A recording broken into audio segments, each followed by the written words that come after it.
السلام علیکم۔ بسم اللہ الرحمن الرحیم۔ اللہ نرمی کرنے والے، مہربانی کرنے والے کی شناخت یا پہچان کے ساتھ۔ دوستو، آج لیکچر نمبر 3 ہے قربانی سیریز کا، اور اس لیکچر میں سورہ الاحقاف کی آیت نمبر 28 اور سورہ العمران کی آیت نمبر 183 پر بات کرنا چاہوں گا۔ ان دونوں آیات کا ترجمہ میں نے پڑھا تو کچھ سوالات سامنے آئے۔ یہ سوالات ایک طالب علم کی حیثیت سے میں آپ دوستوں سے شیئر کر رہا ہوں۔ آپ میں سے وہ دوست جو علمی استطاعت رکھتے ہیں وہ ان سوالات کے جوابات دے کر میری رہنمائی کر سکتے ہیں۔ لہٰذا ترجمہ سورہ العمران کی آیت نمبر 183 کا میں نے اسکرین پر لگا دیا ہے، غور کریں۔ اس میں لکھا ہے کہ جو لوگ کہتے ہیں اللہ نے ہم کو ہدایت کر دی، اس پر سوال یہ ہے کہ ہدایت کر دی آیت کے کس لفظ کا ترجمہ کیا گیا ہے؟ سوال نمبر 2 ہے، انہوں نے لکھا ہے کہ ہم کسی کو رسول تسلیم نہ کریں جب تک وہ ہمارے سامنے ایسی قربانی نہ کرے جسے بریکٹ میں لکھا ہے غیب سے آ کر آگ کھا لے۔ دوستو، اس کو پڑھ کر مندرجہ ذیل سوالات سامنے آ رہے ہیں۔ سوال نمبر 1 ہے، آیت کے متن میں لفظ بھی قربانی آیا ہے جو کہ فعلان کے وزن پر ہے اور جری حالت میں ہے۔ سوال یہ ہے کہ اس کا ترجمہ قربانی بھلا کیسے اور کس اصول کے تحت ہو سکتا ہے، جبکہ اس کا روٹ کارابا ہے اور الجزع یعنی ٹرنک روٹ وہی ہے جو سورہ 46 کی آیت نمبر 28 میں قربانن کا ہے۔ سوال یہ ہے کہ انہوں نے سورہ 46 کی آیت نمبر 28 میں معنی قرب حاصل کرنا کیے ہیں اور اس آیت میں قربانی کیے ہیں۔ میں سوال یہ پوچھنا چاہتا ہوں کہ پیغام کو کیوں بدلا؟ وہاں قرب حاصل کرنا اور یہاں قربانی، آخر کیا وجہ ہے؟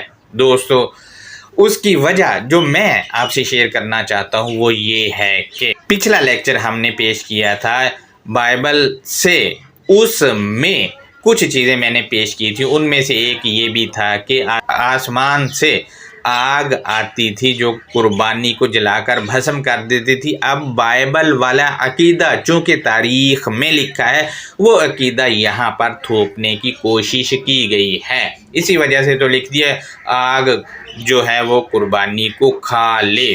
سوال نمبر 2 ہے، بھی قربانی میں بھی حروف جارہ ہے۔ اس میں تقریباً تمام مترجمین کے تراجم جو ہیں سب نے اس کا معنی کیا ہی نہیں۔ آخر کیوں؟ کیا یہ لفظ الکتاب میں فالتو لگا ہوا ہے؟ اس کے معنی نہ کر کے لوگوں سے اصل بات کیوں چھپائی گئی، جبکہ یہ لوگ خود دوسری جگہوں پر اس کے معنی کرتے ہیں؟ دوستو، سوال نمبر 3 ہے، انہوں نے ترجمہ میں لکھا ہے جب تک وہ ہمارے سامنے ایسی قربانی نہ کرے جسے بریکٹ میں لکھا ہے غیب سے آ کر آگ کھا لے۔ یہاں پر سوال یہ ہے کہ یہ بریکٹ میں غیب سے آ کر کیوں لکھ دیا ترجمہ میں؟ کیا آیت کے متن میں کوئی کمی بیشی رہ گئی تھی جو یہ بریکٹس لگا کر وہ پوری کی گئی ہے؟ رہنمائی کریں۔ سوال نمبر 3 کو ہم دیکھتے ہیں تو انہوں نے ترجمہ میں لکھا ہے کہ تمہارے پاس مجھ سے پہلے بہت سے رسول آ چکے ہیں جو بہت سی روشن نشانیاں لائے، اور وہ نشانی بھی لائے تھے جس کا تم ذکر کرتے ہو۔ پھر اگر بریکٹ میں لکھا ہے ایمان لانے کے لیے یہ شرط پیش کرنے میں بریکٹ بند کی ہے، تم سچے ہو تو ان رسولوں کو تم نے کیوں قتل کیا؟ یعنی جتنے بھی رسول آئے سب کو قتل کر دیا تھا جو نشانیوں کے ساتھ آئے ہیں۔ دوستو، یہاں پر کچھ سوالات ہیں، ان پر رہنمائی کریں۔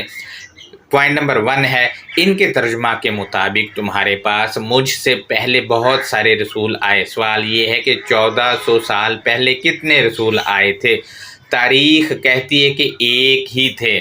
لیکن یہاں لکھا ہے کہ مجھ سے پہلے تمہارے پاس یعنی صحابہ کے پاس بہت سے رسول آئے، رہنمائی کریں کہ ان کے پاس کتنے رسول آئے تھے۔ پوائنٹ نمبر 2 ہے، ترجمہ میں لکھا ہے تمہارے پاس مجھ سے پہلے بہت سے رسول آئے۔ سوال یہ ہے کہ قریش کے قبیلے کے پاس 1400 سال پہلے کتنے رسول آئے، یا مکہ و مدینہ والوں کے پاس محمد الرسول اللہ سلام علیہ سے پہلے کتنے رسول آئے تھے، کیونکہ ترجمہ میں لکھا ہے تمہارے پاس مجھ سے پہلے بہت سے رسول آئے، جبکہ تاریخ کہتی ہے کہ مکہ اور مدینہ والوں کے پاس محمد الرسول اللہ سلام علیہ وہ واحد رسول ہیں جو آئے تھے۔ آخر کس کی بات مانی جائے، تاریخ کی یا پھر الکتاب المبین کی؟ رہنمائی کرے۔ یہاں پر میں آپ سے یہ بھی شیئر کرتا چلوں کہ آیت کے متن میں لکھا ہے من قبلی، اس میں من کے معنی تو انہوں نے سے کر دیے ہیں، مگر قبلی جو کہ مضاف اور مضاف علیہ ہے، ان کے ترجمے کے درمیان کے کو کی لگے گا، لیکن انہوں نے وہ نہیں لگایا۔ آخر اصول و ضوابط سے ہٹ کر ترجمہ کیوں کیا گیا؟ ایک طرف تو گرامر پہ کہتے ہیں کہ اتنا زور دیا جائے کہ ہر ایک کو آنا چاہیے، لیکن خود ہی گرامر کے مطابق ترجمہ نہیں لکھ رہے۔ آخر ان کے ترجمہ کے درمیان کے کی کیوں نہیں لگایا؟ کیا مقصد تھا اور کیا چیز تھی جو چھپانا چاہ رہے تھے؟ رہنمائی کرے۔ مزید ہم آگے بڑھتے ہیں تو سوال نمبر 4 ہے، لکھا ہے رسول آ چکے ہیں جو بہت سی روشن نشانیاں لائے تھے، اور وہ نشانیاں بھی لائے تھے جس کا تم ذکر کرتے ہو۔ اس پر سوال یہ ہے کہ جو پہلے رسول آئے تھے وہ کیا بینات لے کر آئے تھے جن کا اہل عرب ذکر کرتے تھے یا صحابہ ذکر کرتے تھے، جبکہ بینات تو صرف الکتاب المبین میں ہیں؟ کیا الکتاب المبین یہی والی پہلے بھی موجود تھی؟ رہنمائی کریں۔ سوال نمبر 5 ہے، مزید انہوں نے تراجم میں لکھا ہے کہ تم سچے ہو تو ان رسولوں کو تم کیوں قتل کرتے تھے، یعنی جو رسول آئے تھے ان کو قتل یعنی جان سے مارتے رہے۔ کیا کوئی ہماری رہنمائی کر سکتا ہے کہ کتنے رسولوں کو قریش کے قبیلے نے جان سے مارا، یا اہل مکہ و مدینہ کے پاس کتنے رسول آئے جنہیں انہوں نے جان سے مار دیا؟ رہنمائی کریں۔ پوائنٹ نمبر 2 ہے، سوال نمبر 5 کا، لکھا ہے رسول جو بینات کے ساتھ آئے ان کو قتل کر دیا۔ اب دوستو یہاں پر دیکھیں، تمام رسول بینات یعنی وضاحتوں کے ساتھ آئے۔ سوال یہ ہے کہ اس ترجمہ کے مطابق جو رسول بینات کے ساتھ آئے ان کو قتل کر دیتے تھے۔ میں یہ پوچھنا چاہتا ہوں کہ کتنے رسولوں کو قتل کیا؟ اگر قتل جان سے مارنا ہے تو اس پہ میری رہنمائی کریں۔ اللہ اپنے رسولوں کو ایسی موت بھلا کیسے دلا سکتا ہے جو ہیبت ناک ہو؟ اس پہ بھی رہنمائی کریں۔ یا قتل کے معنی کچھ اور ہیں، جان سے مارنا نہیں ہے؟ اس پہ بھی رہنمائی کریں۔ دوستو یہ سورہ آل عمران کی آیت نمبر 183 پر کچھ سوالات تھے۔ اب سورہ الاحقاف کی آیت نمبر 28 کا مروجہ ترجمہ میں اسکرین پر لگا رہا ہوں۔ اس میں لکھا ہے کہ پھر کیوں نہ ان ہستیوں نے ان کی مدد کی جنہیں اللہ کو چھوڑ کر انہوں نے قرب الہی کا ذریعہ سمجھتے ہوئے معبود بنا لیا تھا۔ دوستو دیکھیں اس ترجمہ پر سوال یہ ہے کہ اس آیت کے متن میں کوئی بھی ایسا لفظ نہیں ہے جس کا ترجمہ ہستیاں کر دیا جائے۔ ہمارے مترجمین نے نصرہم میں نصرہ کا ترجمہ ان ہستیاں کر دیا، جبکہ نصرہ فعل ماضی معروف واحد مذکر غائب کا صیغہ ہے۔ سوال یہ ہے کہ اس کو جمع بنا کر کیوں پیش کیا، جبکہ آیت کے جس حصے کا ترجمہ انہوں نے کیا ہے وہ ترجمہ بنتا ہی نہیں؟ آخر کیوں اصول و ضوابط کو مد نظر نہ رکھ کر ترجمہ کیا گیا؟ رہنمائی کریں۔ سوال نمبر 2 ہے، دوستو دیکھیں انہوں نے اس آیت کے رواں ترجمہ میں قربانن کا ترجمہ قرب الہی کا ذریعہ کیا ہے اور رواں ترجمہ میں انہوں نے قرب حاصل کرنا بھی کیا ہے، جبکہ یہی سیم لفظ، سیم حرکات اور سیم حالت میں سورہ 5 کی آیت نمبر 27 میں آیا ہے۔ تو ان سب مترجمین نے ورڈ بائی ورڈ ترجمہ میں نذرانہ پیش کرنا اور رواں ترجمہ میں سورہ 5 کی آیت نمبر 27 میں اس کا ترجمہ قربانی بنا دیا ہے۔ اس کی وجہ یہ ہے کہ بائبل میں حابیل اور قابیل کا قصہ لکھا ہوا ہے، جو میں اپنے پچھلے لیکچر میں آپ سے شیئر کر چکا ہوں۔ اس کرسچینٹی والے قصے کو سورہ 5 کی آیت نمبر 27 پر لاگو کر دیا۔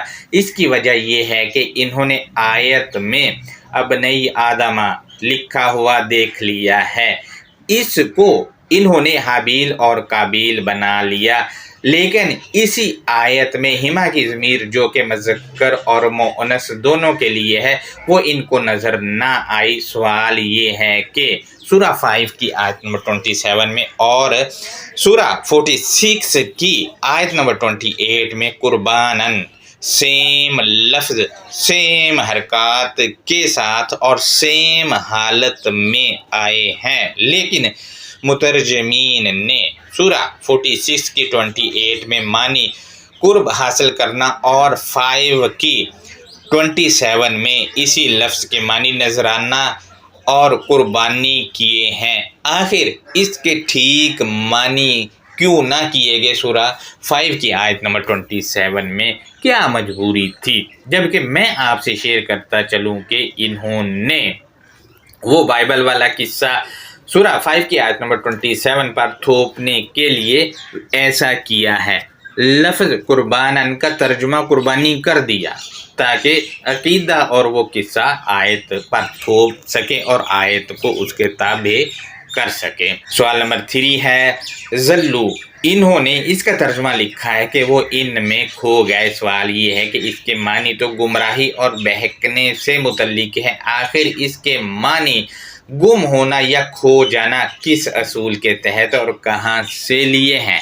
رہنمائی کریں۔ سوال نمبر 4 ہے دوستو، اہم بات یہ ہے کہ آیت میں من دون اللہ کو ہم دیکھتے ہیں تو آج تک ہمارے مترجمین اس کا ترجمہ ہی ٹھیک نہ کر پائے، اور آج تک میں نے تقریباً سب مترجمین کے تراجم پڑھے ہیں۔ آپ کو بتاتا چلوں کہ کسی بھی مترجم نے من کے معنی نہیں لکھے ہیں۔ من حروف جارہ ہے اور دونی مجرور ہے۔ من کے حروف جارہ ہونے کی وجہ سے دونی کے نون کے نیچے زیر آئی ہے۔ من کے معنی تقریباً سب مترجمین نے ترجمہ کیا ہی نہیں اور اس کو زائد لفظ کے طور پر لیا ہے، یعنی ان کے مطابق الکتاب المبین میں فالتو لفظ بھی موجود ہیں، جبکہ من کے معنی سے اور کا اور کی اور کو لیے جاتے ہیں۔ مزید ہم دیکھتے ہیں تو من کے بعد دون اللہ آیا ہے جو مضاف اور مضاف علیہ ہے۔ ان کا ترجمہ کرتے وقت کا، کی، کو، کے ترجمہ میں لگے گا دونوں الفاظ کے درمیان۔ دوستو دونی کو ہم دیکھتے ہیں تو یہ داوانہ روٹ سے ہے، اسی روٹ سے لفظ تدوین اور مدون اور دیوان وغیرہ بنتے ہیں۔ اس کے معنی ہمارے مترجمین نے علاوہ اور بہت سون نے اس کے معنی سوائے کیے ہیں، جبکہ علاوہ اور سوائے معنی تو الہ کے ہیں، دونی کے معنی نہیں، جبکہ دونی کے معنی کمتر، ویلیو کم کرنا، کمی بیشی اور حقارت اور حقیر اور ادنا، اور آخری اس کے معنی جو بنتے ہیں ثانوی حیثیت دینا، یہ دونی کے معنی ہے۔ لہٰذا من دون اللہ کا ترجمہ جو بنے گا وہ یہ ہے، نمبر 1 خالق کو حقارت سے، نمبر 2 خالق کو کم تر کرنے سے، نمبر 3 خالق کی ویلیو کم کرنے سے، نمبر 4 خالق کو نیچے کرنے سے، وغیرہ وغیرہ۔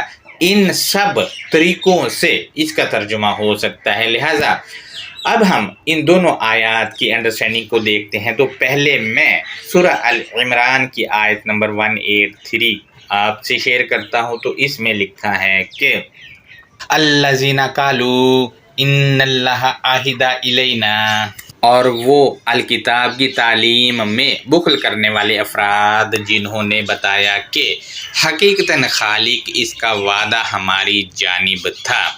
دوستو آج بھی تقریباً ہمارے ارد گرد کے لوگوں کا یہی دعویٰ ہے کہ ہمارا وعدہ اللہ کے ساتھ ہے، مگر وہ وعدہ تو کہتے ہیں کہ ہمارا ہے لیکن کیا کام نہیں کر رہے. وہ آیت کے اگلے حصے میں بتایا گیا ہے یہ کہہ کر کے اللہ نؤمن لرسول حتی یاتینا بقربان تاکلوہ النار، کہ ہم کسی بھیجے جانے والے کے لیے عہد و پیمان نہیں کرتے حتیٰ کہ وہ بھیجا جانے والا ہمارے پاس قربت کے ساتھ آئے، کہ ترجیحی بنیادوں پر بھیجا جانے والے کی اس قربت کو نار استعمال کر لے. دوستو جتنے بھی بھیجے جانے والے ہیں وہ تھرو الکتاب ہمارے پاس موجود ہیں، اور ایسے ہی تھرو الکتاب وہ پہلے والوں کے پاس موجود تھے. آپ نے بھی مشاہدہ کیا ہوگا کہ لوگوں کا ان کے ساتھ عہد و پیمان نہیں، حالانکہ وہ دعویٰ کرتے کہ ہمارا عہد و پیمان ہے. بلکہ ہمارے ہاں تو یہ کہا جاتا ہے کہ الکتاب المبین مکمل کسی معاملے کی وضاحت نہیں کرتی، بلکہ یہ دھندلی سی روشنی دیتی ہے. مکمل روشنی تاریخی کتب یا تفاسیر وغیرہ سے ملے گی، اور جب الکتاب المبین سے کوئی بھیجا جانے والا آتا ہے تو وہ افراد جن کے اندر اس پیغام کو پیش کرنے کے بعد نار بھڑکتی ہے، وہ نار اس بھیجے جانے والے کو استعمال کرتی ہے. آج بھی آپ کسی کے سامنے بھیجا جانے والا رکھیں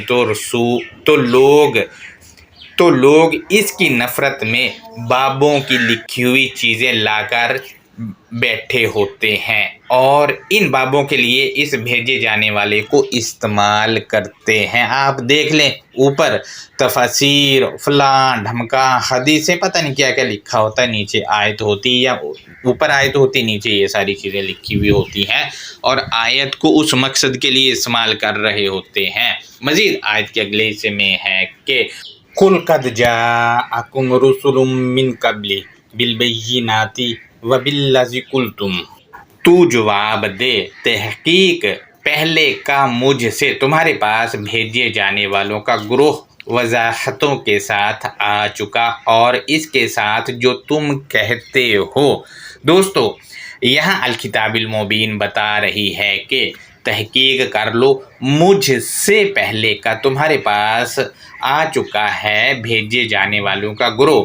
دوستو یہ پورا گروہ آیا ہے، یعنی جمع میں رسول آئے ہیں. یہ رسول الکتاب المبین میں مینشن ہے، اور تھرو الکتاب المبین ہمارے پاس آئے ہیں، اور الکتاب المبین سے وہ وضاحت بھی کر رہے ہیں، اور ان سب سے پیغام لے کر ہم آگے دے رہے ہوتے ہیں تھرو آیات. اور اس آیت سے پہلے جو الکتاب کے صفحات گزرے ہیں ان میں ایک پورا گروپ بھیجے جانے والوں یعنی رسولوں کا موجود ہے، اور وضاحتوں کے ساتھ ہے وہ. اور یہ آیت بھی آ کر بتا رہی ہے کہ پہلے کے مجھ سے بھیجے جانے والوں کا گروہ تمہارے پاس آ چکا ہے. جب یہ آیا تو انکار کرنے والوں نے اس کے ساتھ کیا کیا وہ بھی آیت کے اگلے حصے میں بتایا گیا، یہ کہہ کر کے فَلِمَ قَتَلْتُمُوهُمْ إِن كُنتُمْ صَادِقِينَ، پھر کیوں تم نے ان کو اگنور کیا اگر تم تصدیق کرنے والے یا سچ بولنے والے تھے.